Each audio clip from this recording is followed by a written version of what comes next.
A watchful brief over that for us is Mick O'Dwyer of Kerry. Mick, first of all, the noise, it's a bit like a Tyrone home match really, isn't it? Well, there's great atmosphere here today, and I think everybody in Tyrone must be down here today just looking around. I haven't seen anything like it. I saw something like this before in 1977 when Armagh came here, and it's reminiscent of those days in 77.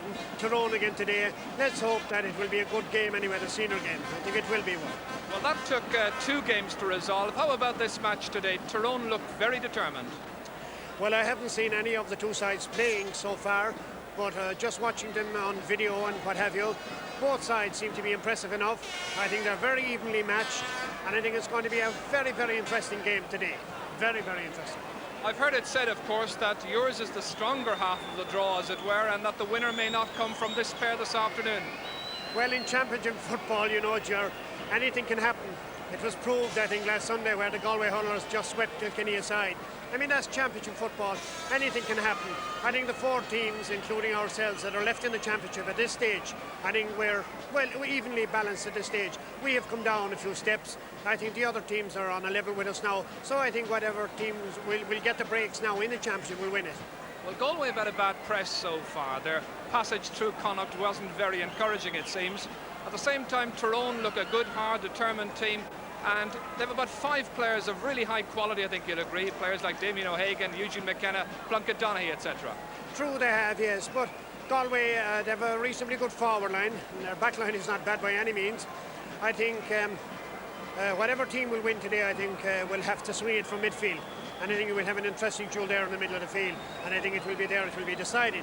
But looking at both sides up to now, I slightly fancy Tyrone, just about, but then again, Galway have the championship experience, and that could come through. It's going to be very, very close. That's the nearest thing to a straight answer you're ever going to get from a Kerry man, I think. It's curious, Mick, of course, the 2 captains are marking one another. Tomas Tierney is marking Eugene McKenna. Now, Tierney is a kind of a player who doesn't like to do a marking job. He likes to get involved with the football. This could be detrimental, couldn't it? Agreed. Tomas has been a great player. I saw him play Sigerson football, and I've seen him play with Galway over the years. A very, very impressive footballer, no doubt. But let me tell you that I think one of the finest footballers that I have seen play Gaelic football over the past 10 years must be Eugene McKenna of Tyrone. I saw him play with Ulster, saw him playing outstanding football in that capacity, and I think he's going to have a big influence on this game today. Mick O'Dwyer of Kerry, thank you very much indeed, giving some straight answers. I'm sure our panel will give straight answers as well. Let's get them now as we rejoin Michael Lester. I think very, very shortly. Before that, we take a commercial to Croke Park. The teams are out on the pitch, and I can tell you there was an absolutely massive reception for the Tyrone team when they arrived out. As you probably saw from the shot of the crowd there, those are mostly Tyrone flags. However, Enda Collar, and I think that Galway people will be encouraged by the performance of their minors, and at least one part of the double is up. Yes, the minors have a very convincing win, and obviously they have been coached very well. They knew what they were doing today, and I think John Tobin and the selectors have worked very hard right throughout the winter with them, and it's reaped its rewards today. All right, now looking ahead to the senior game, a few minutes to go before the start. How are you feeling about Galway's chances right now? I must say, after watching the minor game, I'm more convinced that Galway can win this game, because Down being a northern team, they didn't settle really, and I know that Tyrone gave a great performance in the Ulster final, whereas Galway weren't great in the Connacht final. But I am hoping that the usual northern teams, when they come to Croke Park, their performance drops a little bit. Galway can only improve in the Connacht final, so I'm hoping for a Galway win. All right, and well, now let me tell you that there have been changes on the Tyrone team. I will briefly fill you in on those. At right full back, Sean Donnelly, who was carrying an injury going into this game, or would have been, has not made it, so he's replaced by Pat McKeown. And also at right full forward, Stephen Rice is replaced by Padge Quinn. Now, presumably that is going to upset Brian Mullins, Tyrone's preparations for this match. But the point that Enda Collar was making there to me was that Tyrone, or Ulster teams traditionally, don't play terribly well when they come to Croke Park in semi-finals. Why do you think that is? Well, I don't know. It's hard to say. I suppose the whole occasion and being different from northern venues, but some northern teams have been successful in the semi-finals. Not a lot in the past few years. It's difficult to say what's going to happen today. As I said to you earlier, I think that Tyrone are going to definitely have to reproduce the same form they showed in Ulster, at least, if not even more, to win this match. And I would be inclined to agree with Enda after the minor match that I would go for Galway at this stage. Admittedly, I'm a bad betting man, and if I pick one team, I've kind of put a Jonah on them. So I'd be accused of being victimising Galway if I choose them. But no, I would see this as being a very open match. I'm looking forward to it. I think that Tyrone can do it only if they reproduce the determination, the work rate, and it's very important for them to settle early. They'll have to get a few scores, they'll have to get into the game. If they don't, the longer the game goes on, with Galway on top, I would be for Galway then. Okay then, well, Brian Mullins has decided to put the Jonah on Galway, as he said himself. Enda Cullerin has got absolutely no choice but to go for Galway. We anxiously look forward to see how this one is working out. So let's go over then, as they say, without any further ado, to our match commentator for the big game, Ger Canning. And so the Tyrone supporters, having come here in their thousands, as you can see, and it's very much like a home from home for them. Thousands upon thousands of them here. 15 to 18,000, I would estimate. And getting a good view of the action from every possible vantage point. The sides, of course, meeting in a semi-final for the first time in 30 years. So let's take a check on the two teams, beginning with Galway.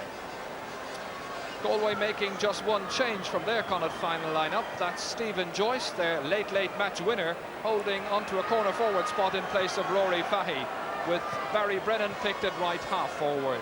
The side is captained by Tomás Tierney at centre half back, with former All-Star Seamus McHugh manning the full back position. Galway appearing in their fourth semi-final in 5 years.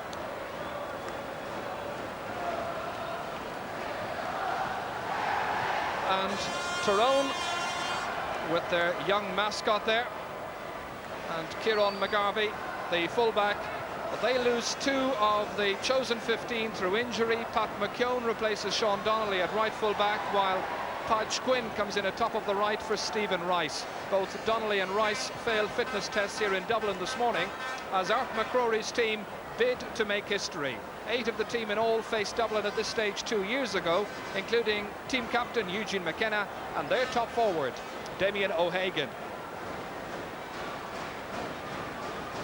Match referee Paddy Collins from Westmeath, though he was originally from Athboy in County Meath, I believe, refereeing his 6th semi-final at All-Ireland level this afternoon, and of course he has refereed 3 All-Ireland finals. So the teams meeting for the first time at this stage in 20 years, and of course in that time, or since that time rather, Galway have gone on to win the Sam Maguire on 4 occasions. The last 1966, when young Enda Cullerin was the captain, while they were beaten finalists 7 times in the same era. Tyrone, by comparison, have been back for 3 other semi-finals, but they have yet to reach the All-Ireland final itself. Will this be their day?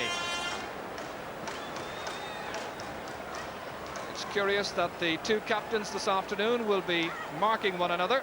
There's Seamus McHugh, arguably Galway's best player. He has the task this afternoon, however, of marking arguably Tyrone's best forward, Damien O'Hagan. One of the most experienced players, of course, Seamus McHugh, a player who in his time has won 5 Connacht medals and 2 Bank of Ireland All-Stars. This is Eugene McKenna, a marvellous player who's overcome the handicap of arthritis in the hips. A player with great hands and a shrewd brain. And they say in Ulster that he's the best player in that province since Sean O'Neill. So his 2nd All-Ireland semi-final, can he inspire his team? Tomás Tierney, the number 6 for Galway, he's 25, he comes from Milltown, and he's played, I suppose, just about everywhere, but he tells us that centre half-back is his favourite position.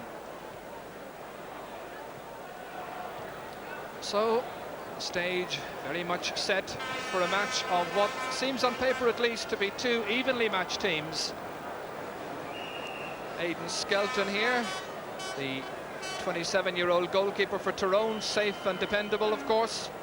First came onto the team against Monaghan in a league match in 1980, and he's a very keen boxing fan, by the way. Let's hope he won't have to do too much of that this afternoon. We're looking forward to a good sporting occasion. At the other end, it's Pat Comer of Galway, their keeper, who first came onto the Galway team 2 years ago in place of Pádraig Coyne. and he'll be hoping he doesn't have such a busy afternoon. Esport Coin, by the way, on the goal line, just to his right. Many people in Galway felt that he might just have edged out Pat Comer for this big occasion.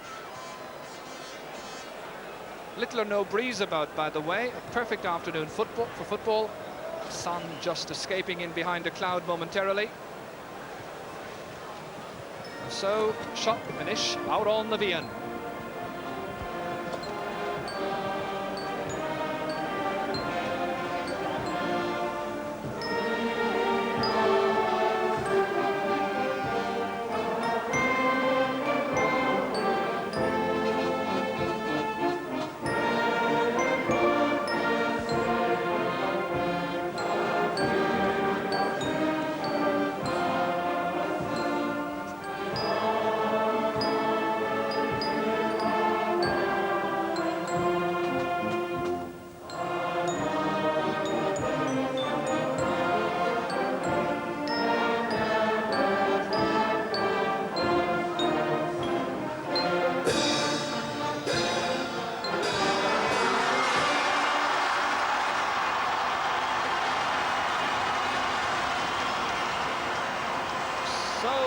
Big day for both these counties. Tyrone very, very well supported. Incidentally, mention of that semi-final 30 years ago. There are many links, of course, with today. Two players on the side that day for Tyrone were Pat Donaghy and John Joe Hagan. Their sons, Plunkett and Damien, are playing today. And, of course, the man who trained that Galway team was John Dunn. His son, Cyril, trains today's Galway team.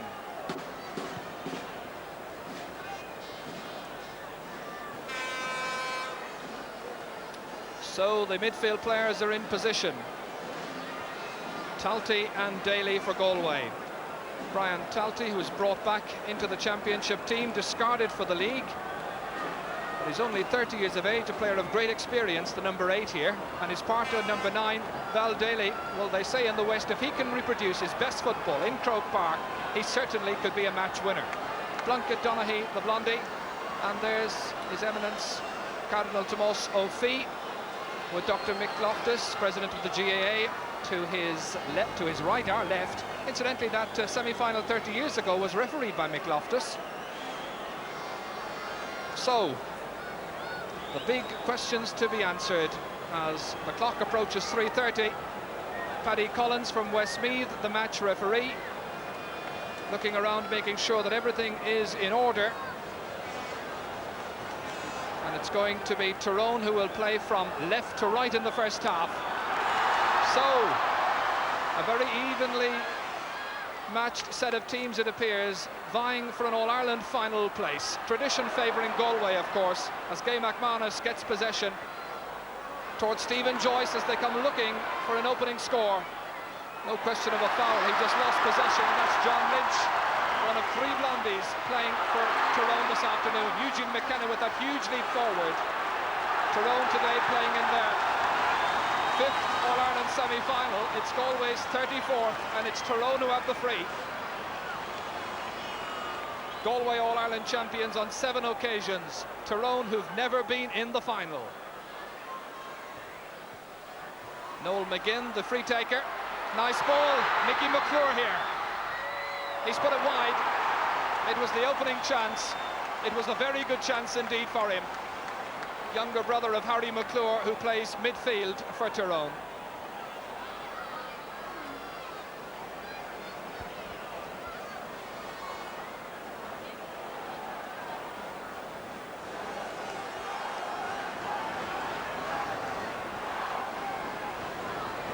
The referee's gone out into the middle of the field, and he's having a quick word with Brian Talty. There was a shoulder, I think, thrown that time out of the referee's vision, but somebody brought it to his attention. So the referee and his linesman linking up straight away, forming a good partnership.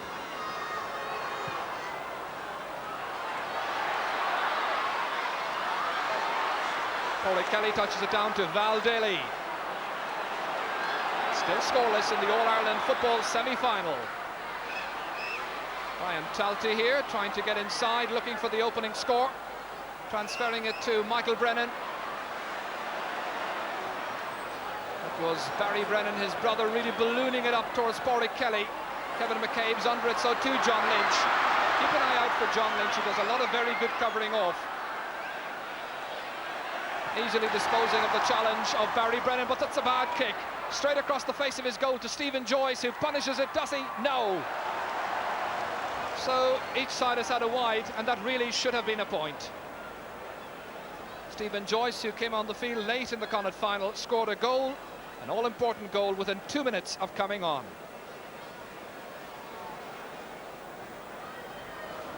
Harry McClure makes his way into midfield.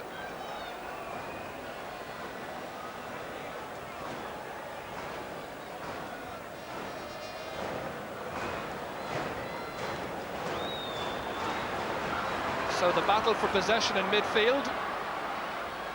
No question so far of Galway footballers adopting the tactics of their hurlers last week and playing three in the middle. That's Tomas Tierney putting it through the centre, but it's easily cut off by Joe Mallon. Through the centre towards Damien O'Hagan. It'll be an interesting tussle between O'Hagan and McHugh. Val Daly kicking it beautifully into space as the defence moved out to mark their men. That's Gay McManus, who ran well onto it.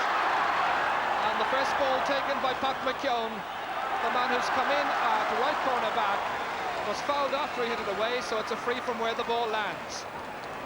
Pat McKeown, the cornerback, number 18, comes from Galway. He's the first player from Galway to make it onto the Tyrone senior team. It's a little village up in the mountains near Pomeroy.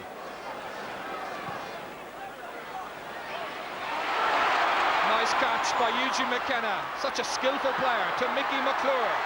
Outside him he's got Damien O'Hagan. Can they open up this Galway defence? O'Hagan kicking, and O'Hagan has scored the first point. Yes, inch perfect, and there are 4 minutes gone. That's the start the Tyrone supporters have wanted to see. Look at that for support. It's the best support, I suppose, to come to an All-Ireland semi-final since Armagh in 1977.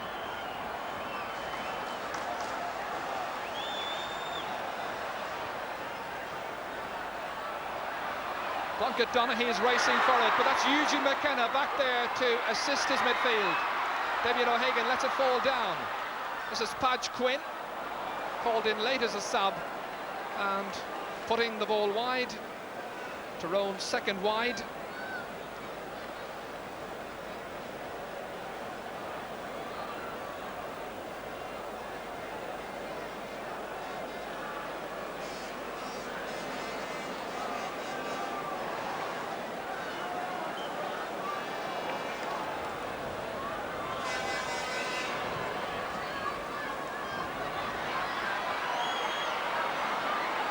So the early stages of this match, when it's very much the sorting out process, and Eugene McKenna very much the star of the game so far, winning everything that's coming his way. And for a little bit of dissent, Galway are penalised a further 10 metres. So a very kickable position this for Mickey Mallon.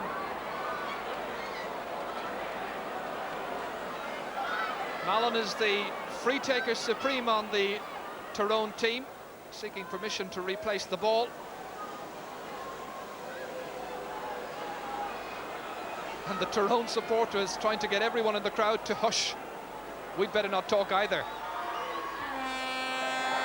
He's kicked it cleverly and he's kicked it over the bar.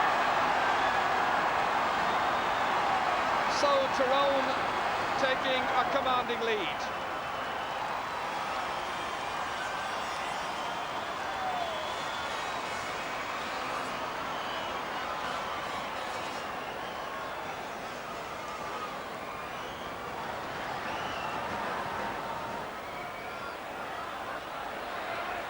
Plunkett Donaghy punches it down. He's not doing too much clean catching so far. That's Harry McClure, has his effort blocked down by Barry Brennan.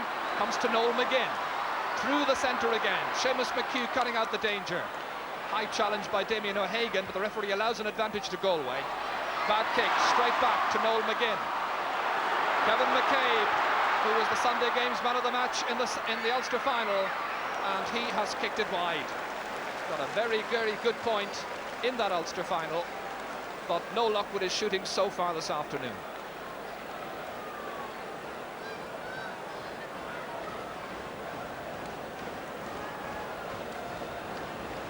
Both these teams, of course, going into the match with settled formations, having defeated 3 other teams in their respective provincial titles. So, match spirit should be at an optimum. That's Sean McNally, and there was a foul that time by one of the Tyrone men who came across a Galway player. Tomás Tierney with the free, just inside the 65-metre line. Bad free, Harry McClure cuts it out. Kay McManus half blocks it down, but it's Joe Mallon who races onto it, pushed to the ground.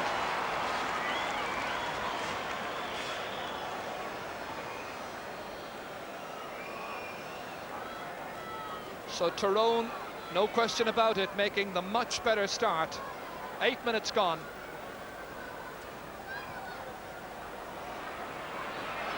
A well-driven free, but Seamus McHugh does his job well, holds off the full forward, and so it's a kick out to Galway.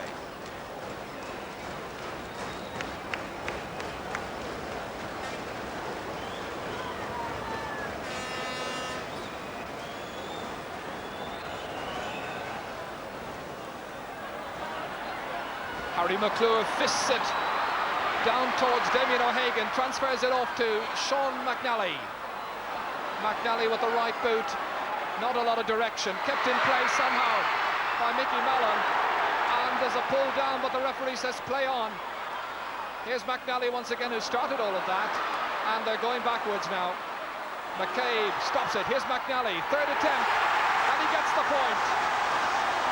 Well, he was involved in that twice before finally putting it over the bar, and the Brackerville man from Tyrone gives his side a 3-point lead.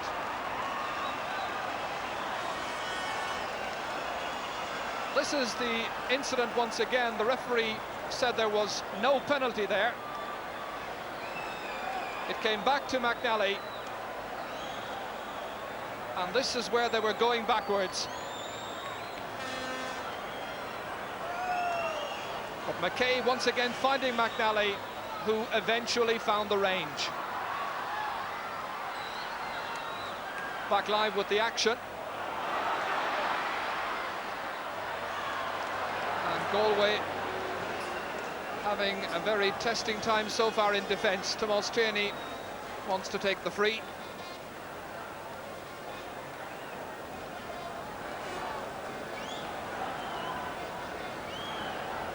Tyrone anxious to press home their advantage, feeling perhaps that Galway have just 2 really experienced defenders and a lot of inexperience. That's Joe Mallon. He's been superb up left half back. Damien O'Hagan trying to catch Pat Comer off his line. Good save.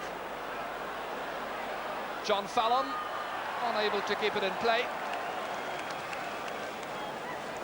Good save, however, by Pat Comer. That could so easily have sneaked into the top left-hand corner.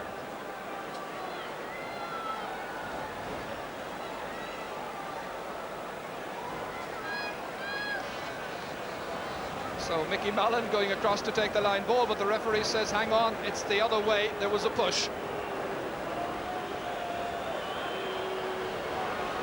So a free, I think that is for Galway.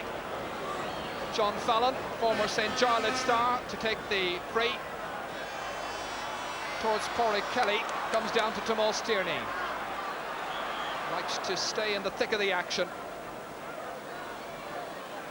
But his task this afternoon is a very big one, having to mark Eugene McKenna.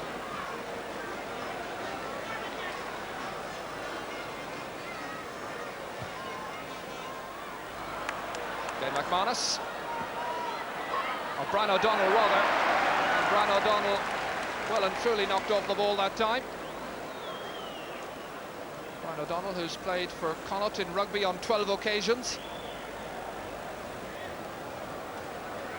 Here's Enda Gearan, mention of rugby. His father Brendan was an Irish international.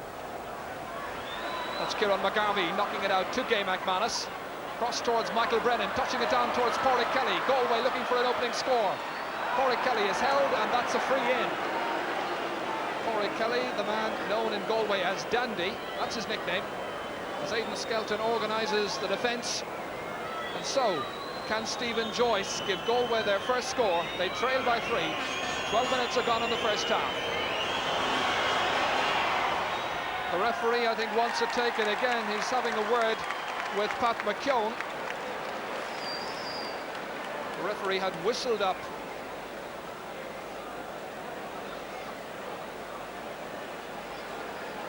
And this time the free is going to be from the 13-metre line. Stephen Joyce then tapping it over.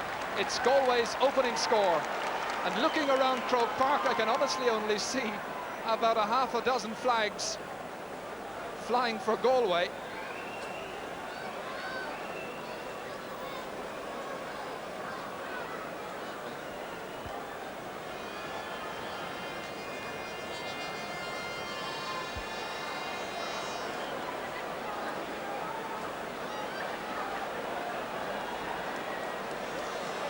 The digital scoreboard has put 2 points up for Galway. I think they gave Stephen Joyce credit for getting both points on that occasion. It should be 1. Here's Gay McManus. Can he now make it 2? Trying to link up with Brian O'Donnell. Kieran McGarvey cuts it out. And De Geeran rushing out for it. Val Daly's got it. Here's Gay McManus again. Solidly outnumbered. Val Daly here. Tyrone trying to commit Galway into the error of overholding. Galway still with possession. That's a solid shoulder from Harry McClure. The other number 9, Val Daly, still got it. It's a very awkward angle, and he's put it wide. It's only Galway's second wide, symptomatic of the amount of possession they've had so far, I'm afraid.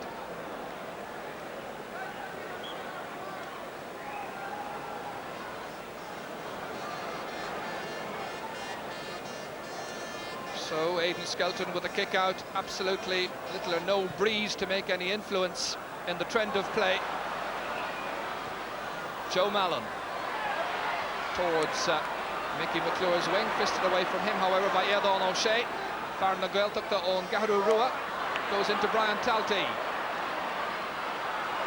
Corey Kelly, Stephen Joyce is unmarked, but the referee whistles up again, and that will be a free into Galway, not allowing the advantage as the ball had run on loose to Stephen Joyce.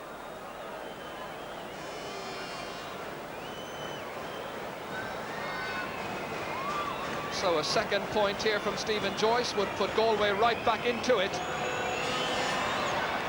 Should be within his range, but he's put it wide. And Galway cannot afford misses like that. He missed an earlier one from play. And the sides might now well be level. Tyrone still lead by 3 points to 1.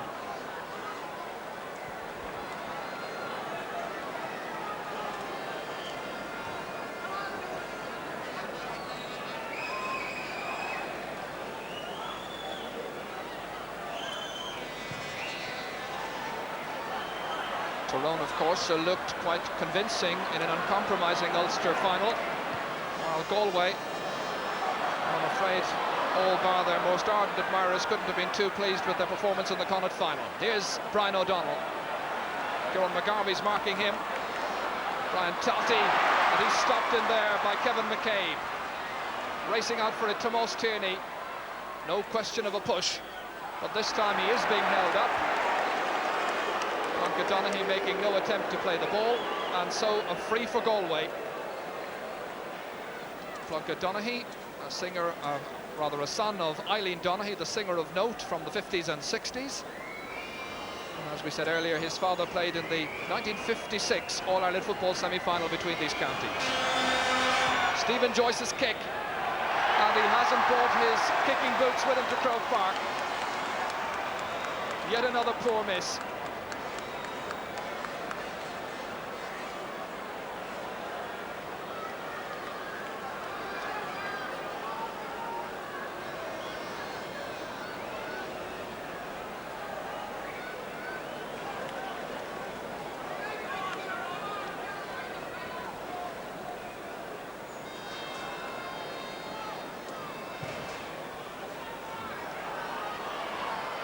Good kick out by Aidan Skelton. That's Eugene McKenna getting back into the game again, having been out of it for about the last 6 minutes. Kevin McCabe belts it forward. Damien O'Hagan is gamely running onto it. But that's Jerry Dolan, the 22-year-old from St. Grellans. And he is pushed. That will be a free out to Galway. Jerry Dolan, who plays for St. Grellans, which is now an intermediate club. And he really outshone Tom O'Brien of Roscommon in the Connacht final. Won an All-Ireland Junior medal here last year for Galway against Kerry. Val Daly outnumbered, but it breaks down to a colleague, Pádraig Kelly. Gay McManus. Nicely in towards the path of Brian Talty. Galway need a lot of commitment now from their forwards. Brian O'Donnell towards Pádraig Kelly. Pass over hit. And Galway playing with very little understanding so far in the forwards. Plunkett Donaghy. Seamus McHugh got the vital fist to that, down to his captain Tomás Tierney. Here's Barry Brennan. A wild kick, that one, by Joe Mallon. The only mistake he's made so far, however. Plunkett Donaghy, totally, completely unmarked. Tyrone looking by far the fitter side. Here's McClure, and Mickey McClure has, for the second time in the game, missed what can only go down as a gilt-edged chance. But what about the penetrating pass by Plunkett Donaghy? The defence caught napping. The finish should have been better.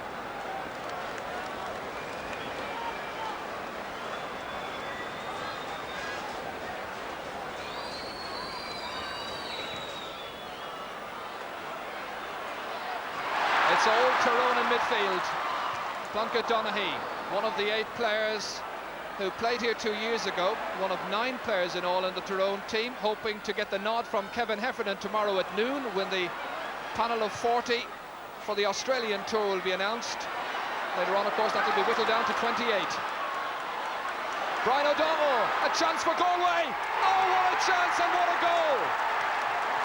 But it's disallowed. The goal counts. The goal counts. Brian O'Donnell has given Galway the lead. Watch it again.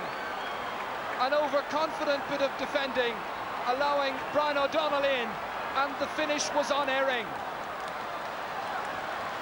So Galway have turned this game around. They lead by a point, very much against the run of play.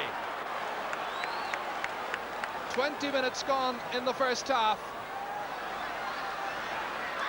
So, can they now capitalise on their 1-point advantage? Galway get the free.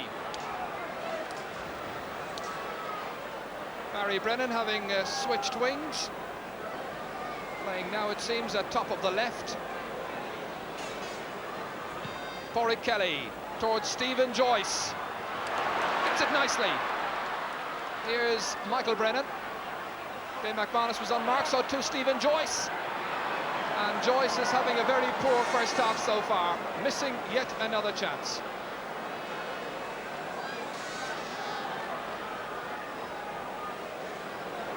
And certainly, even though Galway have been out of it for long periods in midfield, even though their defence has been stretched from time to time, they've had plenty of chances, but they have not taken them. Still, they lead by a point thanks to that Brian O'Donnell goal. Pádraig Kelly booting it forward. The Tyrone composure is unsettled at the moment.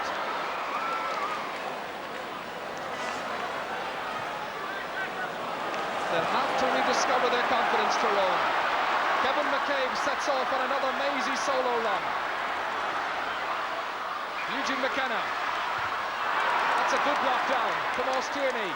But it comes back to McCabe. Towards O'Hagan. Trying to turn his man. Get in the kick. But he's put it wide. 5 wides now Tyrone have had, and they trail by a point.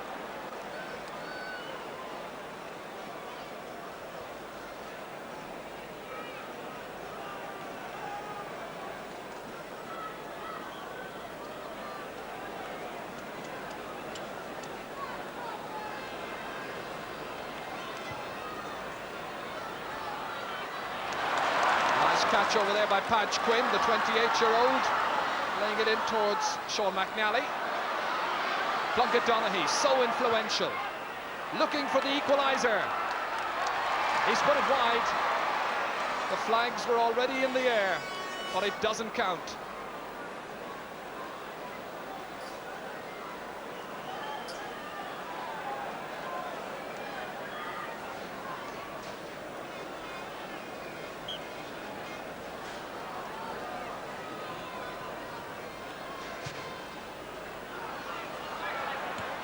Good fist down by Harry McClure, but it comes to Tomas Tierney, who's settling down and playing a very good match for Galway. Val Daly. Brian O'Donnell.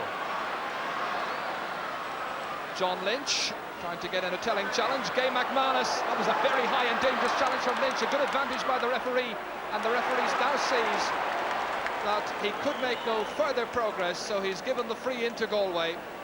There was a second foul in any case on Gay McManus. But the original chop down by John Lynch looked to me a very dangerous one.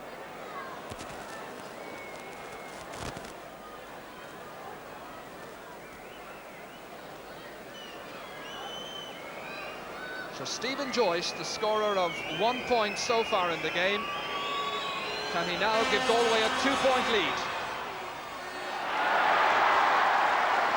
He's again put it wide. And I've an idea that very shortly somebody else will be taking over the free-taking duties. He seemed to signal that time to Pádraig Kelly, maybe, that Pádraig had better try his luck.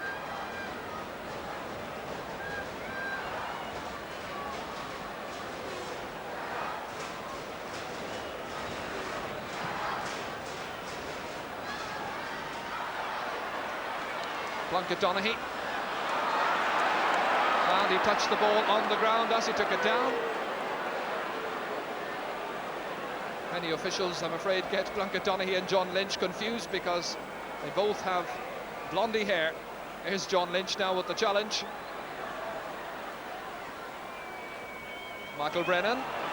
That's cut out, however. And a foul on Kevin McCabe. Free out to Tyrone.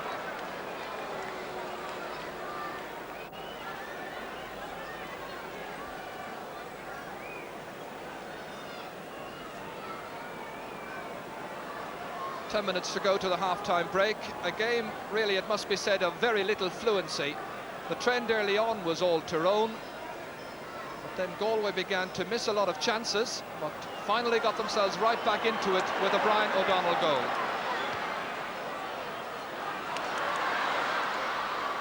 Stephen Joyce, who's moved across to left corner forward, and that's Mike Brennan, who gives Galway a 2-point lead. He started on the left wing, he's now playing on the right, and that is the position.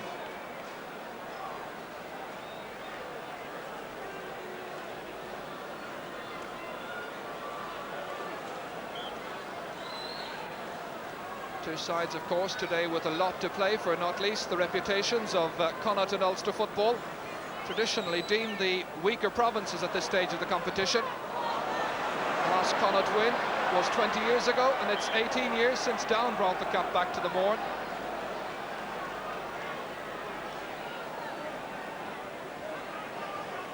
Pádraig Kelly, a very fast and pacey forward if he gets any bit of leeway at all, taking the line ball.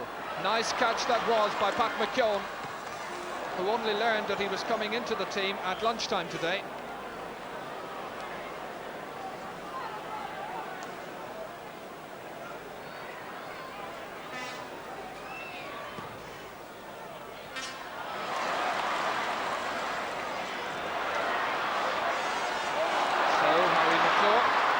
With Kevin McCabe. Now, can Tyrone get their scoring act together yet again? Nice change of direction by Eugene McKenna, but unable to finish. The support comes from Plunkett Donaghy, but the outside of the boot, this is Padge Quinn. Padge Quinn is well and truly fouled by John Fallon, and the number 19 engineers the free in. That's John Fallon there, the St Jarlath's man who captained St Jarlath's in that memorable All-Ireland Colleges final here 3 years ago against Coláiste Chríoch Rí. So Mickey Mellon can leave just a point between the teams if he scores this. He's put it wide. The free taking in this game is of a very low order.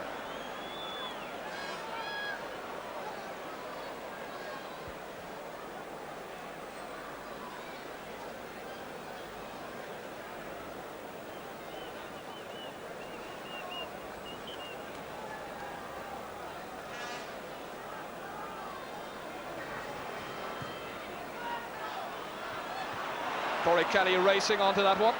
Eugene McKenna putting in the challenge. Brian Talty. Val Daly's looking for it, but Brian Talty was fouled, so that's a free out to Galway.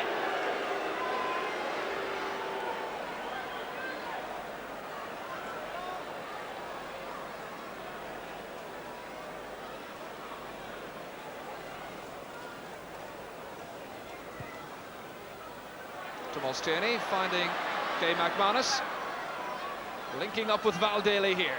Good shoulder by Plunkett Donaghy. A good kick it seems. Yes! One of the best points in the match, and it's Val Daly who scores it for Galway. And now there's a clear goal between the teams. Galway, of course, remember, relegated to Division 3 of the league this season. Tyrone relegated to Division 2. But it's the Connacht champions who are enjoying the better of the action in the second half of this first 35 minutes. Sean McNally. Eugene McKenna, his centre forward. Damien O'Hagan, who's having quite a tussle with Seamus McHugh. An inviting ball in. Sean McNally's got it. Here's McKenna. A point. So 2 points between them again. Eugene McKenna's first goal of the game. And once again, the Tyrone supporters cheering on their support. It was Sean McNally who was again the one who set it up. He was the scorer of their last point. McKenna gets this one.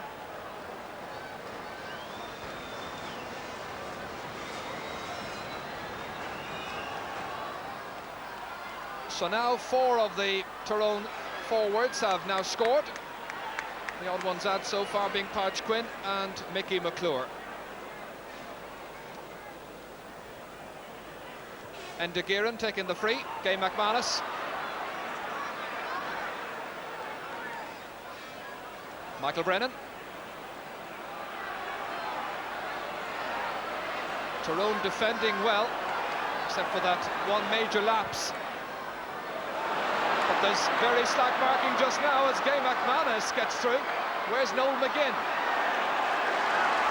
And McManus has the foul called against him.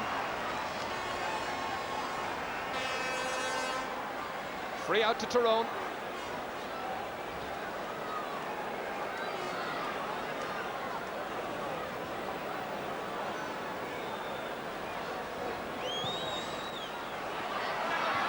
Noel McGinn, and there's a player lying down injured. Looks like Harry McClure.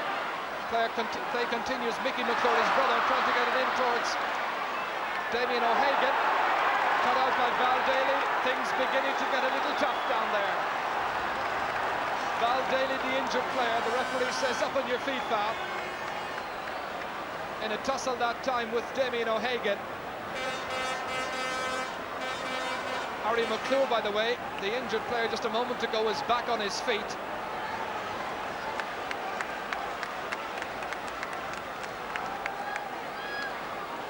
Four minutes to the half-time break, a game that really has yet to come to life.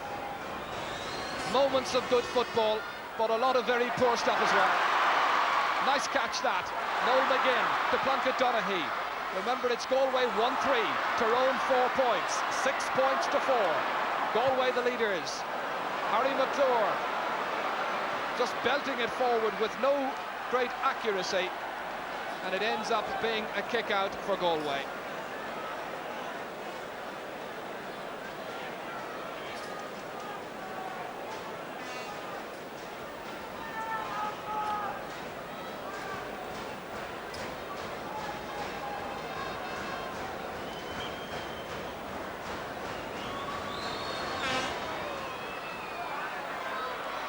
So two sides then battling it out for a place in the All-Ireland final, which will be here in Croke Park in 5 weeks' time. Eugene McKenna, it's a point. Everything he does it well. So now there's just 1 point between the teams. Galway remain the leaders. Tyrone, it seems to me, offering the greater promise. But the game very delicately poised at this stage.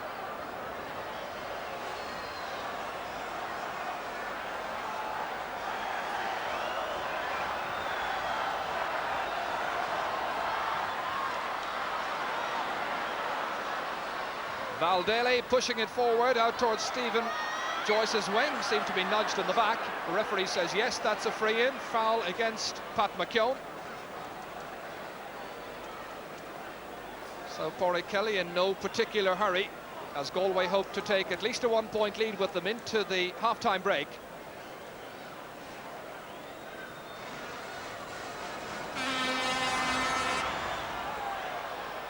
Brian O'Donnell got a fist to it, but couldn't keep it in play.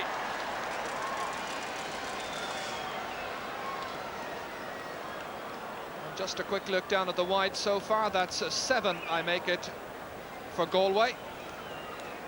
And roughly the same number for Tyrone. In fact, it's 8.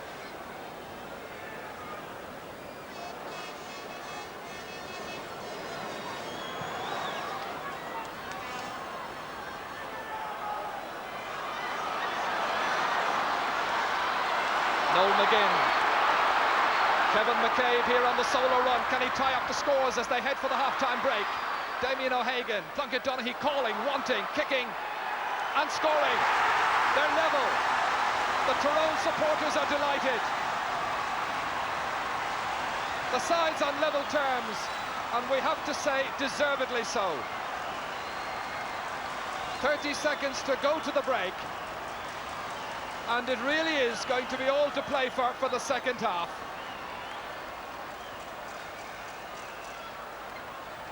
All-Ireland football semi-finals have been known to be very tight, very close. Little quarter given or expected. They may, on occasions, lack drama and colour, but there's an awful lot of passion down there, and a little bit too much passion between Brian O'Donnell and Tyrone McGarvey. The issue at stake, of course, an All-Ireland final place. Two very big men, 6'2.5" Tyrone McGarvey, and just about the same for Brian O'Donnell. Kevin McCabe was thinking about a short free kick to Plunkett Donaghy, who was being well marked by Gay McManus. And there it is, the half-time whistle. And so the sides go in level at half-time. A half that really didn't inspire an awful lot, but Tyrone roared on by great support, giving as good as they are getting, and the second half should be something to behold. Let's hope so. And we go back to Michael. Sure, yes, couldn't be closer at half-time. All square as they go into the break then. 35 minutes of football left to decide it. We look forward to that in the second half. Do join us after this commercial break.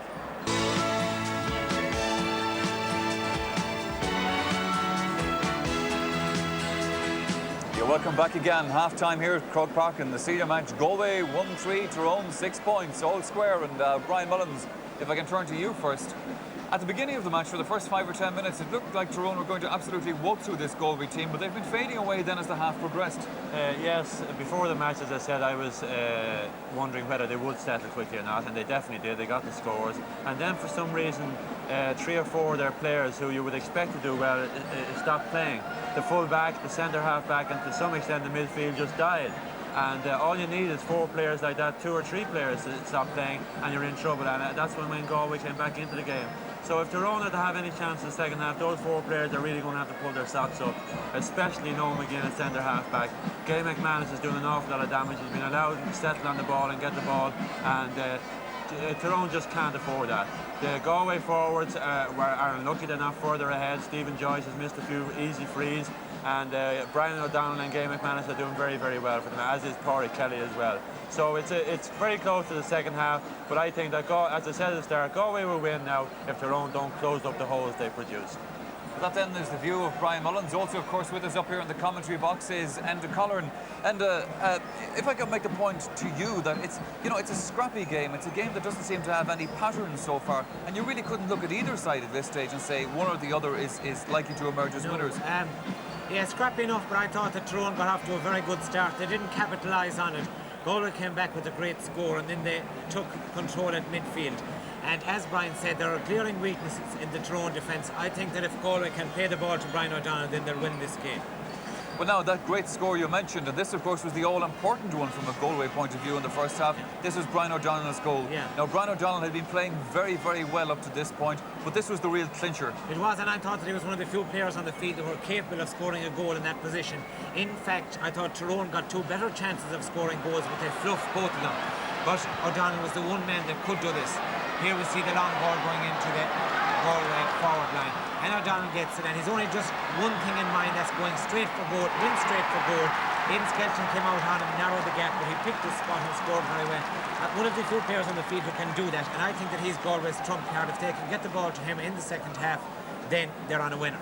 As we look at it again, and Brian O'Donnell is showing a kind of a determination in the Galway attack that I'm afraid some of his colleagues aren't doing. They're doing an awful lot of turning and twisting away from the goal in good positions, but he has no doubt in his mind what he wants out of this move. Yes, Galway had quite a few forwards who were in good positions to take scores, but they passed to a player that was even in a worse position than they were, but he's willing to have a go, and as I said, he can be the Galway trump card if they play him enough.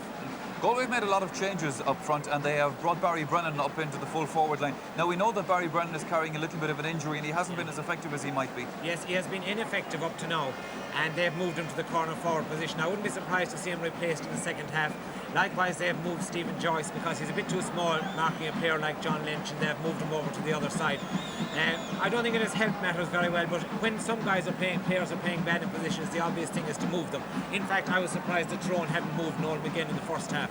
He's certainly been giving Gay McManus an awful lot of room. There's one point that Brian Mullins has been making to me here during the first half. And Brian, if I could turn to you and ask you about this. You were saying to me that you're getting a very different perspective of the game, watching it up here, which of course you've never done. If you like, you're always either on the field or in the dugout. Yeah, on the field or in the dugout, yeah. Sometimes when I shouldn't be in the dugout.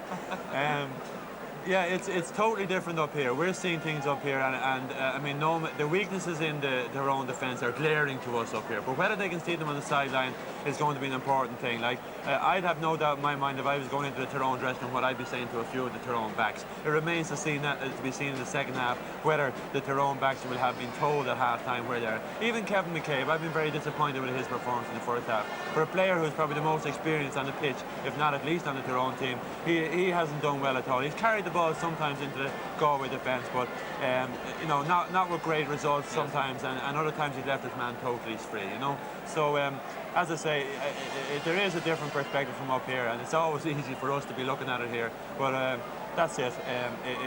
Unless Tyrone make those changes, I can see Galway winning. So you're sticking to your prediction that Galway are going to win this, and that Jonah hasn't put them off too much so far. Not anyway. so far anyway. And Colleran, a brief final word from you before the second half begins. I think we could see Galway pulling ahead well in the second half. I think that they could win well in the end. Well, they've weathered the storm now in the first half. There's a confident Galway man up here in the commentary box. Let's see how confident those 15 Galway men down in the field are for this second half as we rejoin the game and return you to our match commentator, Ger Canning. Thank you, Michael. Galway just coming back out for the second half, and no indication so far that they have made any change. There's Enda Gearan there, the number 5. Player who won minor and under-21 medals, I understand, with Mayo before settling finally in the Galway colours. And the referee, Paddy Collins, one wonders whether he will be one of the officials travelling down under to Australia for the GAA Tour, which will commence on October the 1st and will include, of course, 3 international matches, Ireland against Australia, a return of the series started here in centenary year.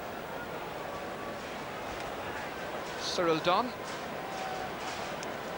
a man who kicked over many fine points, just gone out of picture there. the coach to this Galway team.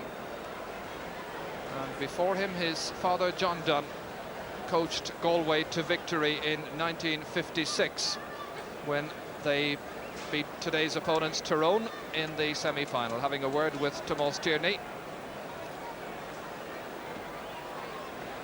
Tomás Tierney did a good job in the first half, I felt. Not a player who particularly likes man-to-man marking, but he did a good job cutting down the effectiveness of Eugene McKenna. Although McKenna was still involved quite a bit, he limited McKenna to just 1 point. So Galway wait, and the Tyrone supporters cheer on their heroes as they get ready to come back for the second half.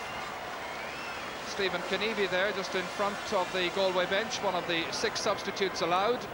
Jack Mahon just to the left of the opening of the dugout. He was on that Galway team in 1956. Well, the supporters cheered, but nobody came out of the Tyrone dressing room just yet. But it's been a great day for Tyrone supporters. They were here knocking on the doors of Croke Park, ready to get in as early as 11:30. Streams of buses and cars making their way over the border, and they of course hoping to become the first Ulster team to play in the All-Ireland final since Armagh in 1977. And I have an idea that Art McCrory and his fellow selectors Tom McAgney, Pat McCartan are having some harsh words with their charges, probably telling them you can't let down this kind of support. So Tyrone come back on. Interesting that of their 4 previous semi-final appearances, all of which they lost, 3 of the 4 teams subsequently went on to win the All-Ireland final. Joe Mallon hoping that that will all change this afternoon and that Tyrone will finally put it right. They've 35 minutes in which to do so. There's Kevin McCabe, about whom we were talking at half-time. Brian Mullins making the point that Kevin hadn't played particularly well in that first half, and expecting a good deal more from him in the remaining 35 minutes. So it really is all to play for, in case you've joined us late in this All-Ireland football semi-final, coming to you live from Croke Park, where at half-time it's Galway 1-3, Tyrone 6 points. The referee then waits, checks the watch, makes sure everybody is back inside the 45-metre line, except the midfield players. So the same 4 players ready to battle it out in midfield. The big question, will it be Tyrone or will it be Galway? Galway then seeking to emulate their hurlers from last week. Tyrone, the Ulster champions, bidding to get to the final for the first time ever. The sides level at half-time. Gay McManus in for Barry Brennan, just outside the large parallelogram. He holds too long, doesn't release the ball, and so it's a free out to Tyrone. Barry Brennan, who hasn't scored in the match so far. Here's Plunkett Donaghy. Towards his partner Harry McClure, well cut out by Enda Gearan for Galway. The Galway half-back trying to push up there to link up with his forwards. This is Kieran McGarvey, recently back from his honeymoon in Cyprus, just rejoined the Tyrone training party on Wednesday night. Plunkett Donaghy, Kevin McCabe overlapping to Harry McClure here, 45 metres out from the Galway goal, towards Damien O'Hagan, who was swung around by Seamus McHugh. And Tyrone get a free in. Harry McClure very much in the thick of the action.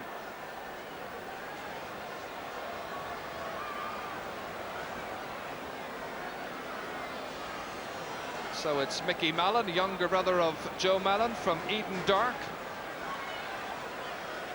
A great day for brothers, of course, here. You've got the Brennans of Galway, the McClures of Clonaux, the Mallons of Eden Dark, and even Sean McNally and Plunkett Donaghy are first cousins. Bad kick, but it reaches Damien O'Hagan, and he just can't. He does. From here it seemed to have gone wide. So did some of the Galway players, I think it was wide, but the score counts, and Tyrone have retaken the lead in the 2nd minute of the second half. Damien O'Hagan has now scored 2.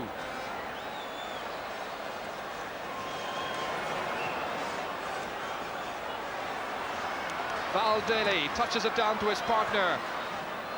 Brian Talty through the middle towards Brian O'Donnell, towards Michael Brennan, towards Pádraig Kelly here. And Pádraig Kelly just lacking the commitment to take it on himself, giving it to a man who was well marked, which really is a deadly sin at this level of competition. Galway really needing players of heart up there. Noel McGinn leaving it behind to Brian O'Donnell. Lots of question marks about this Tyrone defence. Brian O'Donnell seemed to swing around a number of times. He's finally put it wide in any case. Just Galway's first wide of the second half.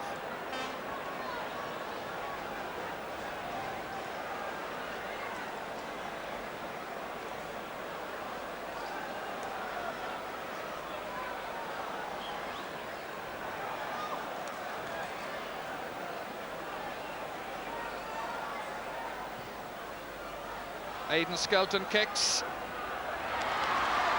Kevin McCabe into the unmarked Plunkett Donaghy. Time and again he's been unmarked. Bad kick, very poor delivery, straight to Tomás Tierney. The Milltown man outside to Pádraig Kelly, picked at left half forward, playing just about everywhere, including the middle of the field. Tomás Tierney to Brian O'Donnell. Two men mark him, and it's Kieran McGarvey, the man from Acharan, who takes it away. Harry McClure to Plunkett Donaghy. They lead Tyrone by a point. Plunkett Donaghy was trying to get that inside to Eugene McKenna, who was unmarked, but it's cut out by John Fallon. Val Daly, good penetrating ball towards Brian O'Donnell, down to Mac Brennan. Brennan, can he get the equaliser for his side? Maybe Gay McManus can. Yes. So the sides are level after 4 minutes of this second half. Again, it's interesting. It scarcely raises a cheer in earnest, because I can't imagine there are more than several hundred Galway supporters here for this match. That's solidly Tyrone support, really. Really is a great shame. I know Galway didn't exactly cover themselves in glory in the Connacht final, or in the Connacht Championship for that matter, but they did get here, and so many other counties did not. Plunkett Donaghy, there was a push, I thought, but the referee allowed an advantage. As Jerry Dolan takes the ball out of defence, held in any case. Was the player back 13 metres from the ball? I don't think so, and the referee says it'll be taken again. Sean McNally here, who has grown in confidence throughout the Ulster campaign. So Jerry Dolan with the free. Noel McGinn beaten in the air by Gay McManus, as he has been for most of the match. Here's McManus once more, making a very telling contribution to Galway's cause. Barry Brennan, Brian O'Donnell here. It finally comes down towards Stephen Joyce, but he was giving away about a foot, it seemed, to Kieran McGarvey.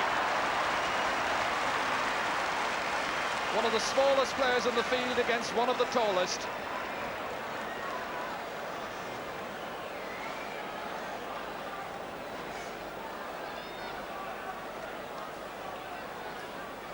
So a fascinating match, really, even if it hasn't come to any kind of life so far. A calculating battle, which will, I'm sure, be fought out right into the last 5 minutes. And probably the issue will be in doubt right until then. Level at the moment. Galway won 4, Tyrone 7 points.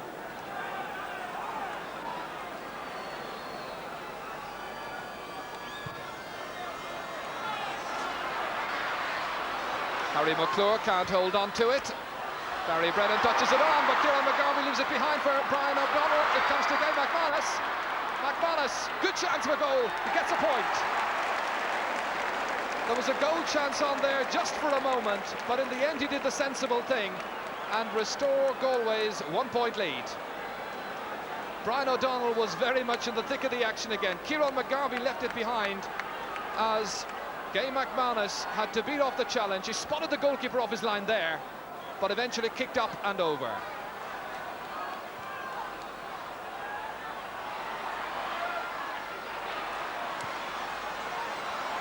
Corey Kelly belting that one over towards this side of the field. It comes to Tyrone, Sean McNally. Podge Quinn. That's wide. Hitting it from very far out, and Damien O'Hagan signalling to him that he wanted it low in towards his feet.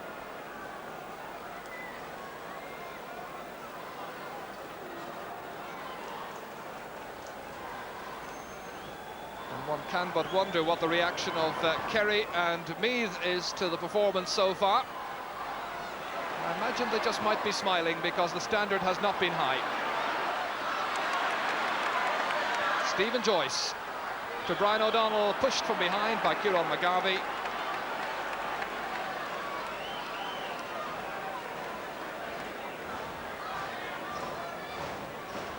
McGarvey has been anything but his usual commanding self, I must say, at full-back.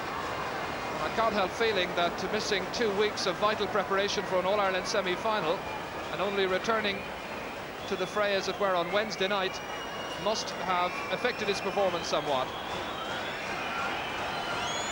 Corey Kelly has taken over the free-taking duties. But he puts it in the same general direction that Stephen Joyce was putting it in the first half, and that's wide.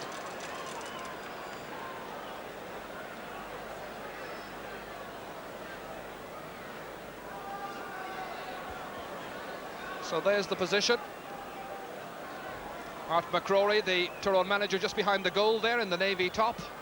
His side trailing by a point.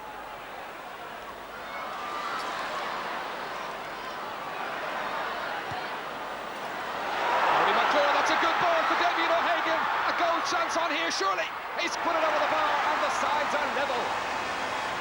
You've got to credit the defenders. They got back quickly and made it awfully difficult, but the sides are level once more. It was a superb through ball, however.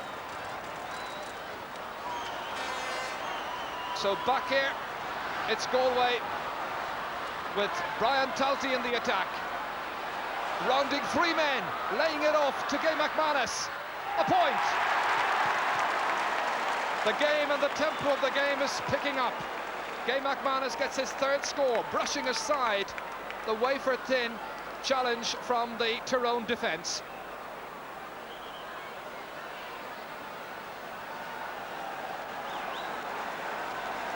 And Art McCrory, the Tyrone manager, has made a run right across the field and off the other side, had a quick word with one of his defenders. And I'm sure the message was, tighten it up, lads.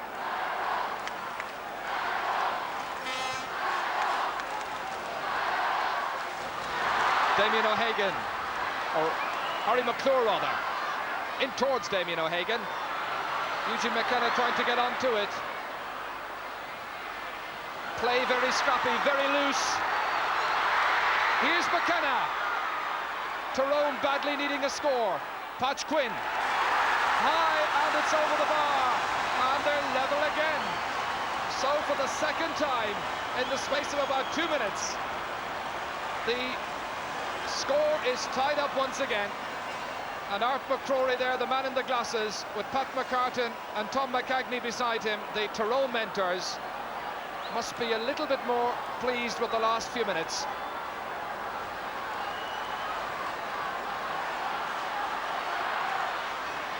Two Galway men going up for that ball, and it's a free to Tyrone at the end. Brian Talty exchanging a word there with, I think a colleague indeed. He's having a word with Val Daly. How they mixed it up between them. Noel McGinn towards Damien O'Hagan. Breaking out loose here, it's Enda Gearan going for it. Sean McNally is the Tyrone player. Gearan is well and truly pulled to the ground. There has been a lot of pulling and dragging in the match.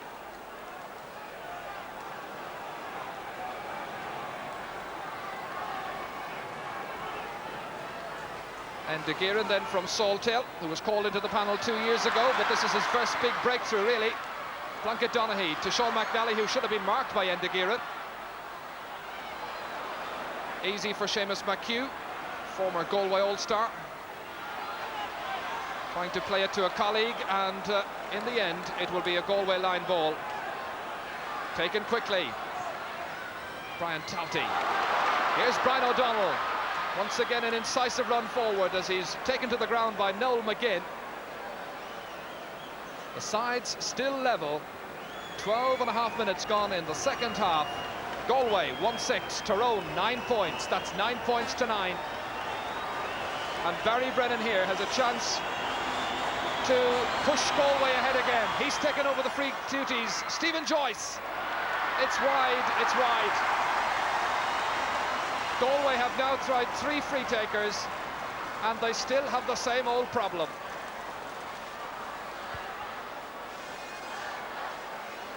One can but wonder what the score would be at this stage had Galway a free taker who could take the chances.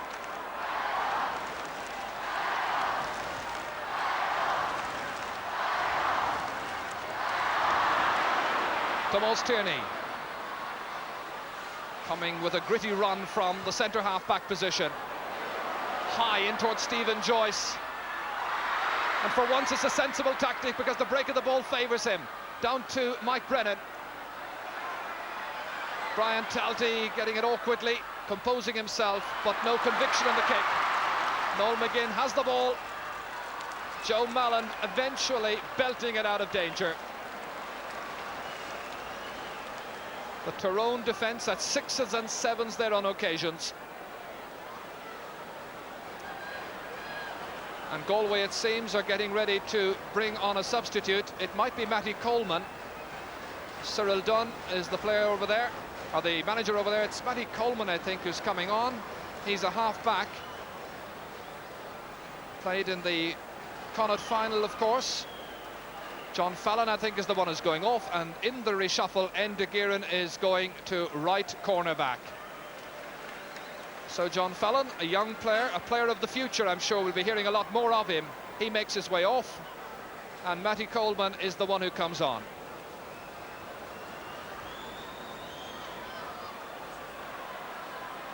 The attendance, by the way, is 26,000. And they're getting quite a battle. It may not be of the highest calibre by any manner of means, but it's close and it's interesting at all times. So 9 points to 9.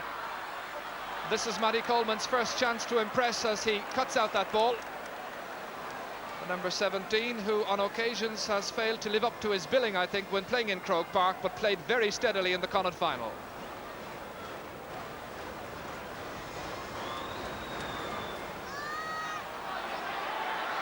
Barry Brennan rounding Noel McGinn with ease. The outside of the boot then used to get it in towards Brian O'Donnell, and it comes off Kieran McGarvey to Brian O'Donnell.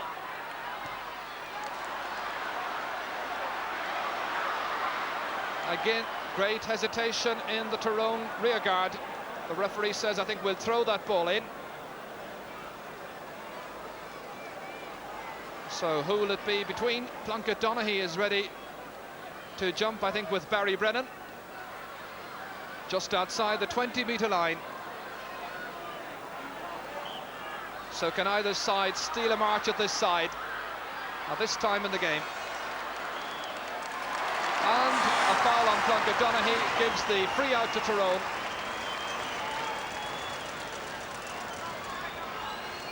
"16 minutes of the second half gone. It's Galway a goal and 6 points, Tyrone 9 points. Galway, of course, bidding to get to the All-Ireland final in hurling and in football. And that's something they did way back in 1925. Harry McClure here, trying to get his team into an All-Ireland final for the first time ever, but fouling the ball. McClure injured at the same time, and the referee not allowing anybody on to give him attention. In fact, I don't think the trainer has been on the field to support either team so far. Tomás Tierney's free.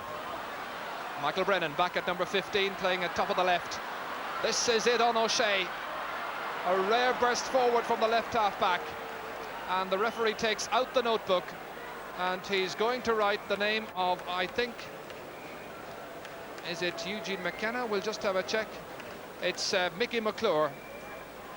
Mickey McClure then is the first player to be booked in this match for that foul on Airdon O'Shea. This time it's Pádraig Kelly who's taking the free, and he'll probably keep the job because he's tapped it over. So finally Galway get a free on target thanks to Pádraig Kelly, and they re-establish their lead. 10 points to 9 then. And over on the far side, Tyrone warming up one of their 6 substitutes.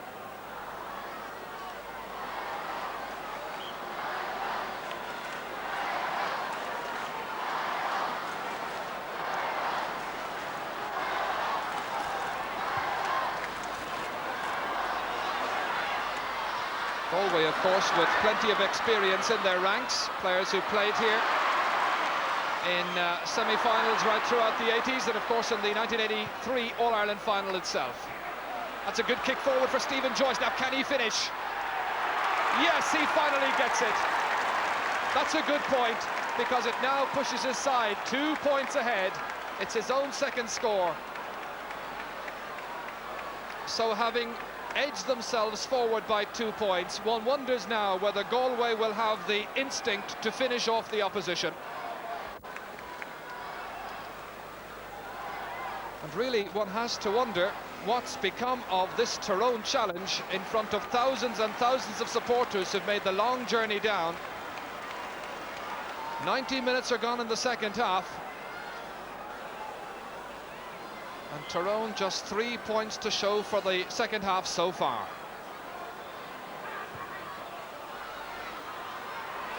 Midfield just simply belongs to Galway. Brian Talty fouled in possession by Plunkett Donaghy, and there was a knock on the face of Plunkett Donaghy that time, and the referee decides to cancel out the free to Galway, and he's throwing the ball in between 2 players instead. Pádraig Kelly and Plunkett Donaghy, the 2 who'll be involved. So a little bit of extra skill and determination is required from one or other team. Who has it? Galway with their tails up at the moment. Michael Brennan kicks, but he's put it wide. For a moment it looked like it might have curled in.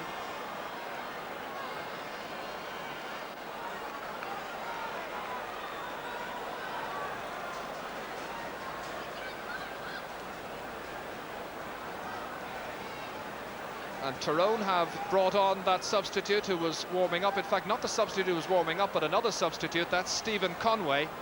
There he is. And it seems that it's Mickey Mallon is the one who has gone off. So Stephen Conway on for Tyrone. Will it make a difference? They've got 15 minutes, Tyrone, in which to stay in the All-Ireland Championship. Here's Stephen Conway. Good ball forward towards Sean McNally, but well cut out by Galway's excellent fullback, Seamus McHugh. Meanwhile, lying down injured on this near side of the field, one of the Galway players, Enda Gearan it is, right half back. The referee is now coming across to attend to him. Cyril Dunn is also in first. There he is, and the doctor there, Billy O'Flynn, in to render attention. Seems to be just a cramp, or perhaps a knee injury.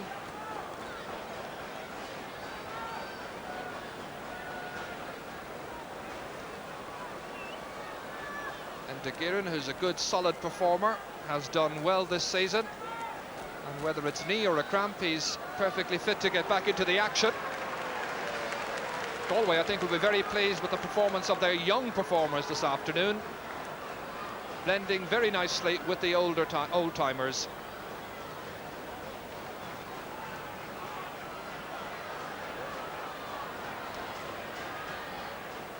Jerry Dolan wondering whether he'll take this free out from his own 13-metre line. So the position, Galway leading by 2 points, 18 to 9 points, that's 11 points to 9. They have a free. And there are 13 minutes left in this All-Ireland football semi-final.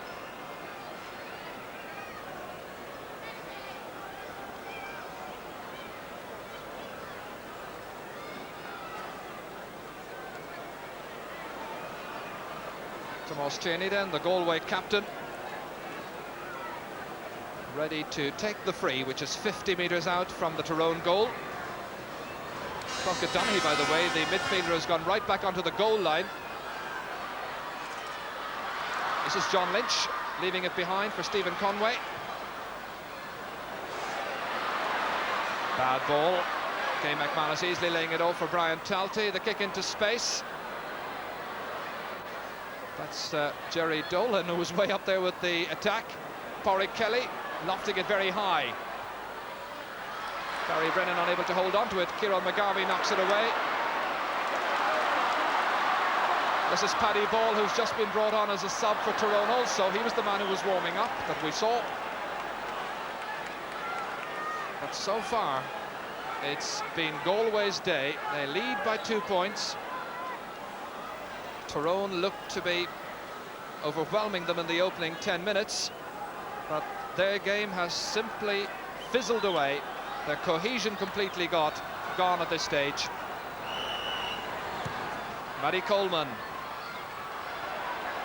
Brian O'Donnell can't hang on to it. Stephen Conway here.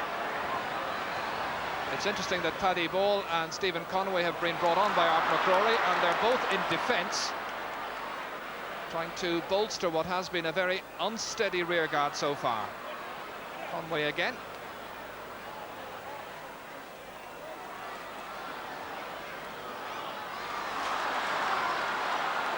Sean McNally.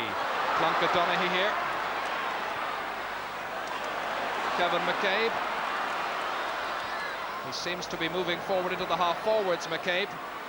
Eugene McKenna can't hold on to it. We've seen very little of the Tyrone captain during this second half, but it touches a defender, and that's a 45.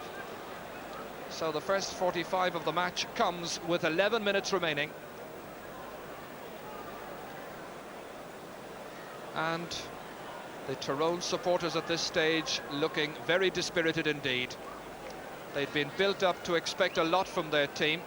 Somebody calculated that the Tyrone team trained for something like 71 sessions in 1986 alone, and they were expecting a very fit and lively performance from the Ulster champions. They have been disappointed so far.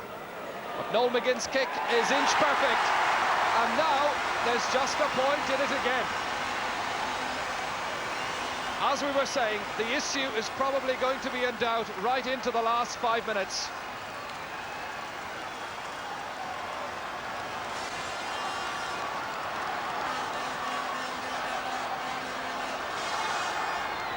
Pat Comer's kick.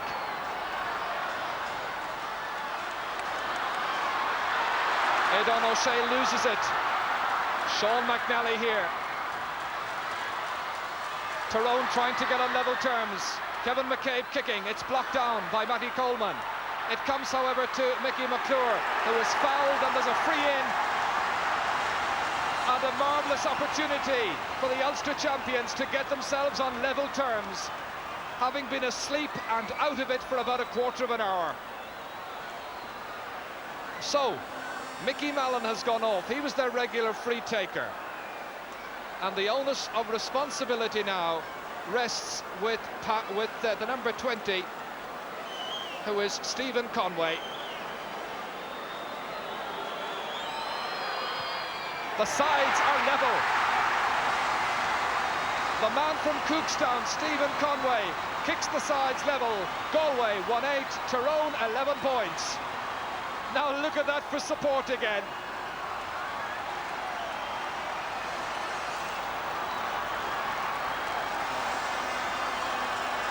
So now, who can play with the passion, the pride and the perseverance that will be needed to win a place in the 1986 All-Ireland final on this day 5 weeks?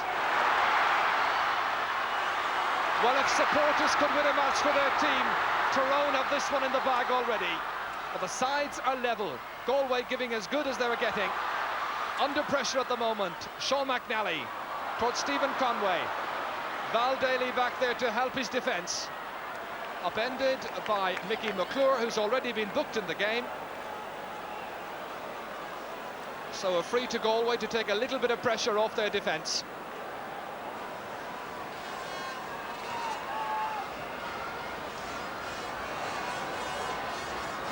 Well, for entertainment level out of 10, I suppose this would probably have got 2 or 3. But for tension, it gets 7 or 8.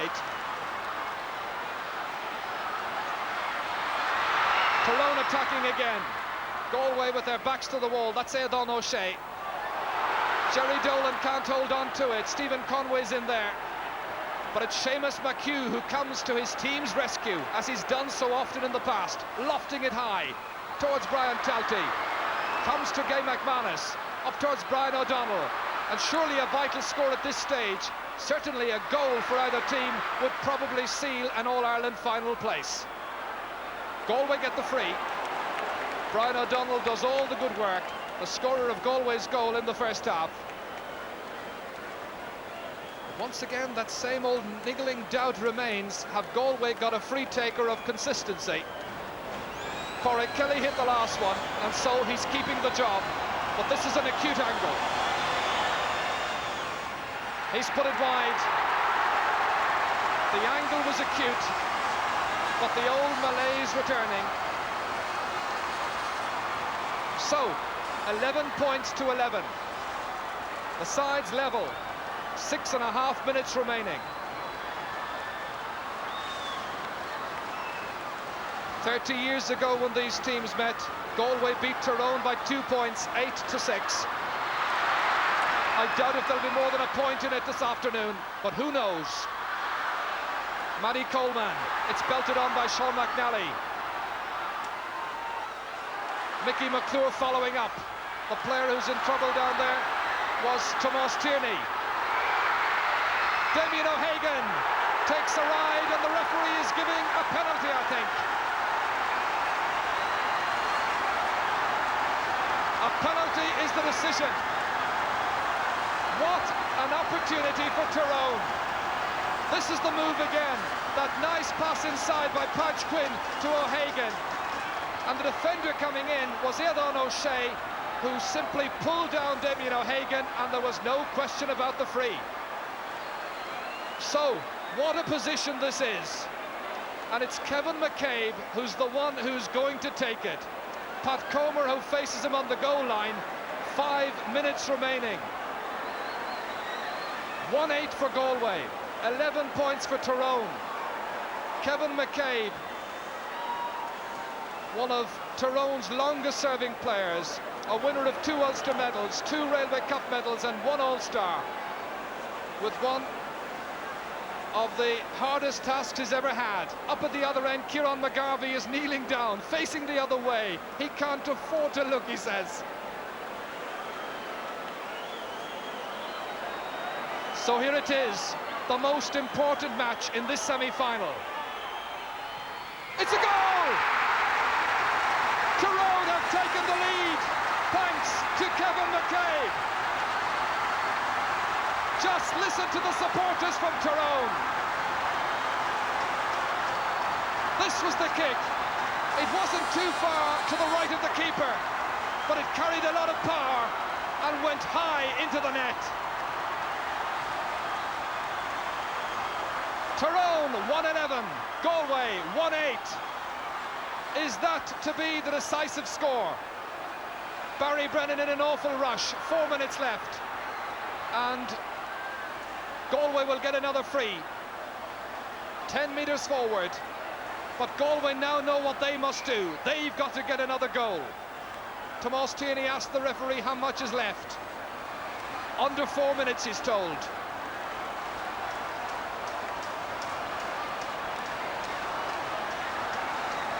How Galway will rue the fact that they'd have not had a place kicker who could take the frees when they came.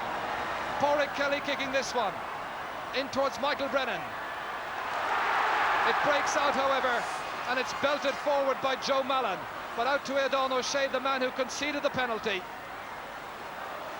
John Lynch is under it, so too is Noel McGinn. Plunkett Donaghy the most important 4 minutes now in the history of Tyrone football. Are they to get to their very first ever All-Ireland final? Tyrone anxious to play out time, but that could be a costly tactic. Stephen Joyce finding Gay McManus at top of the right. Gay McManus shooting, and it comes off Noel McGinn into the arms of Aidan Skelton. Aidan O'Shea, and I've just noticed that the referee does seem to be limping, but play continues. Pádraig Kelly towards Stephen Joyce, holds possession when he might have even gone and tried to get a penalty, but he's not that kind of player. Still Stephen Joyce picking out Tomás Tierney. There's the shot! Great save by Skelton, but it goes over for a point. Tomás Tierney was looking for an equalising goal. Instead he has to settle for a point, and that's the position. His side trails by 2 points. One of the best shots of the match so far. He was picking his spot, but just looked for the agility of the keeper. He got up with a defender and touched it over. Plunkett Donaghy is now lying down injured. Just a moment ago it seemed that the referee, Paddy Collins himself, was limping around. But the referee tells the Tyrone trainer, that's Bob Granville, to make his way off the field. So now the Tyrone supporters are well and truly on their feet. They're ready to invade Croke Park. There's a minute and a half remaining. And I think the scenes that may follow this, we may never see the like of them again at a semi-final stage. That's if Tyrone get the win that they want. But can Galway spoil all of that? Galway, who from time to time look to be coasting in with this match. Paddy Ball gets that away. Cut out by Aidan O'Shea to Val Daly. Pulled down, and that's a free. Quickly taken. Mike Brennan. He's put it wide. Galway with so many wides this afternoon. Michael Brennan clearly annoyed with himself. We're inside the last minute. In fact, on my watch, there are 40 seconds left. 40 seconds for Tyrone to make their own bit of history, leading by 111 to 1-9. Kevin McCabe leaves it. Stephen Conway fists it down towards Eugene McKenna, the team captain. Aidan O'Shea trying to get it away from Mickey McClure. Val Daly belting it forward towards Brian O'Donnell into the safe arms of Kieran McGarvey. Here's Plunkett Donaghy. Downfield, is there another score on? Seamus McHugh is back there. Damien O'Hagan, who'd love to put the icing on the cake with just one more score, but the referee blows the whistle and awards the free to Galway. And Damien O'Hagan was lying down on the ball. Galway awfully anxious to restart play. We're into injury time, and it now all depends on how many seconds or minutes the referee has added on. There haven't been any injuries of note. The Tyrone followers, you see them there, getting ready to acclaim their heroes. Tyrone beaten semi-finalists in 56 by Galway, 57 by Louth, 73 by Cork, 84 by Dublin. But today, Tyrone semi-finalists looking for their first ever All-Ireland final against Galway. Eugene McKenna, he's got a point! A blistering finish to this match. A point that adds lustre to a fine Tyrone performance, full of grit and determination.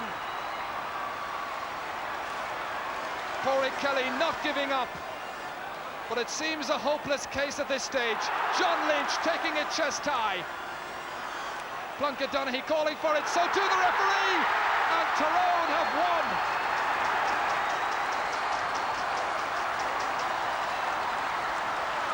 It's the charge of the army in the red and the white, acclaiming a victory by a goal and 12 to a goal and 9. Tyrone make their own little bit of history. They've reached their first ever All-Ireland final, and these scenes of joy as their supporters and fans join in victory of the players. Wondering already, I'm sure, whether Sam Maguire will finally rest among the Sperrin Mountains. Only time will tell. The final in 5 weeks' time, but Tyrone will be one of the teams to get there. So, the exchange of jerseys, Galway gave as good as they could have hoped to get, but the day simply belonged to Tyrone. And I'm sure Cardinal O'Fee, an Ulsterman himself, of course, yes, he's very pleased with that. And I noticed that Art McRory is coming across on this near side of the field. We may be able to get a word with Art very shortly. We shall certainly try. But the scenes of joy belonging to Tyrone, as I hand over now to Michael Lester. Yes, indeed. Thank you very much, Ger, and our congratulations to Tyrone, their first ever appearance in the All-Ireland final to come up for them in a couple of weeks' time, and I'm sure everybody in Tyrone heartily looking forward to that. Now, Brian Mullins, we see here quite often at Croke Park the tremendous scenes when Dublin play, almost the home team, but the atmosphere there today was electric with those Tyrone supporters. Yeah, they were very noisy all throughout, and you could just see them. They were very nervous, and I never felt anything like when Kevin McCabe was standing up to take the penalty. You could hear that half the crowd didn't want to look, but yet again they didn't want to miss it going into the net. And as I said to you at that moment, it took a special kind of concentration at that moment, and he took the penalty very well. It wasn't a great game of football, but as it turned out, it was certainly full of drama and excitement. Yeah, well, I'm trying to assess that in my own mind. I remember playing in All-Ireland semi-finals myself when people said there were bad matches.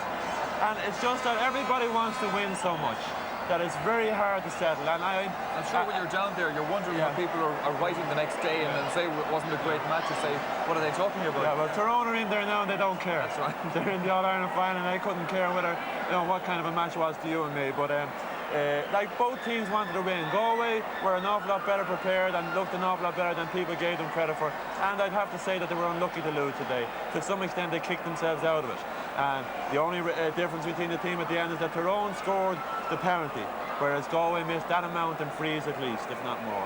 So it's hard to say, We'll take a look at that penalty incident in just a moment, but before we do that, and the reason that I talked to Brian Mullins first was to give this man beside me here a chance to gather his thoughts and a colour, and I'm sure you're disappointed with the way that worked out. Naturally enough, yes, because I thought Galway looked like winners through most of the second half, really. It was the penalty that turned the game, but those things happen.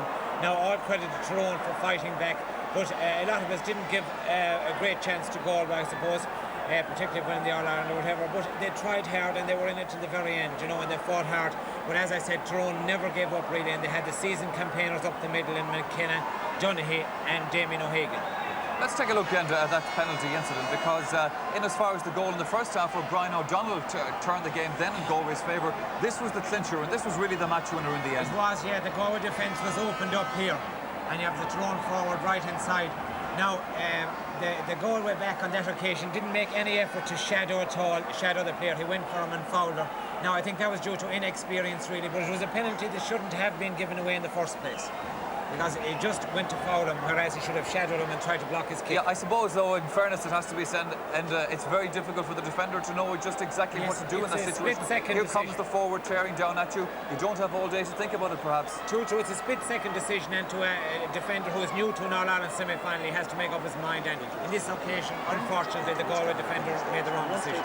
Well, now, and people who had seen Galway prepare for this match over the last couple of weeks question the fact whether this Galway team was really fit enough, whether they were determined enough. Certainly didn't quite seem to have the same edge as the hurlers had going into their semi-final last week. It seemed to me that over the last 10 minutes of this game today, when things were neck and neck, that Galway just lagged. Yeah, well, I didn't think that fitness won the day for them, really. Galway missed vital scores, and Tyrone came back very hard at them, and they had a great will to win. I wouldn't blame lack of training or fitness. Galway missed quite a lot of scores, but Tyrone had a heart to come back and to win this All-Ireland semi-final.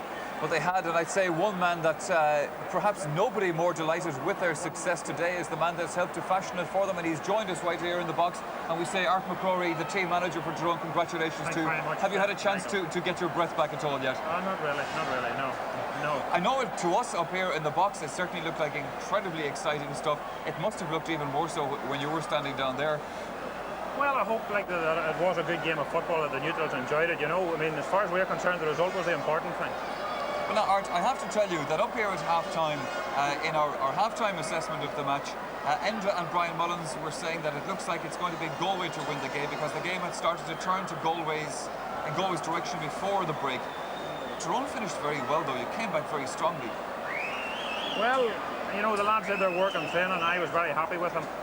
They didn't do themselves justice in the first half. I knew that all we had to do was start, and I felt we would win the game, but we were very slow to start. I thought we felt in the second half that Tyrone were slow to react to some of the situations in the field. Like Gail McManus was picking off an awful lot of points at centre forward for Galway, and we felt that moves maybe needed to be made a bit sooner. You obviously wanted to wait to see how things developed before you decided to shift people.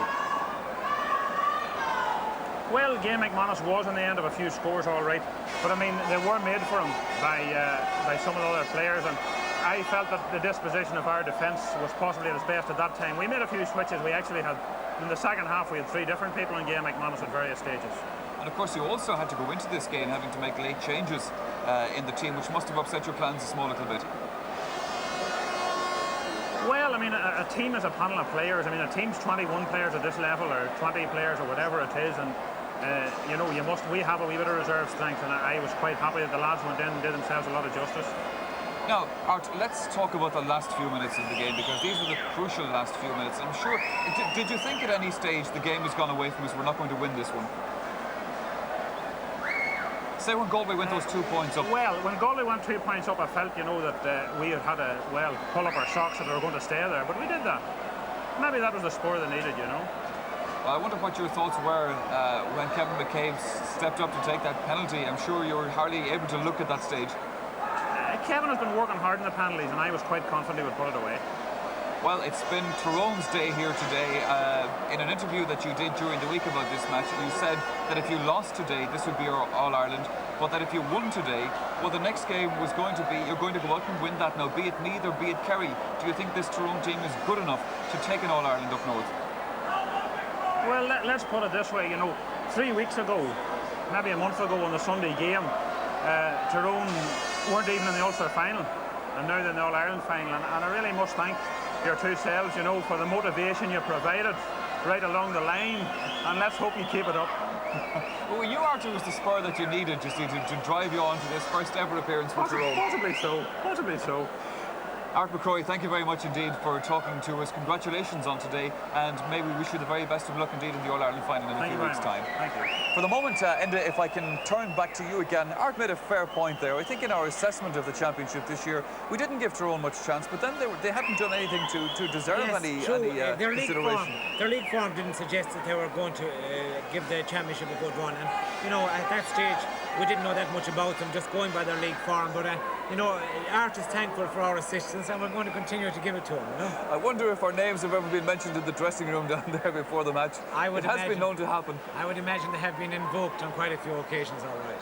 But now, OK, Tyrone then into the All-Ireland final. They're going to face either Meath or Dublin. First of all, can I ask you, which of the two do you think it's going to be? Do you think Meath or Kerry, I should say, do you think Meath are good enough to beat this Kerry team? It seems that quite a few new teams are coming through this year. Tyrone, for example, have come back. Now, a lot depends on the conditions on next Sunday. I figure if it was a wet day, that would suit Meath. If we had heavy conditions, they're strong men.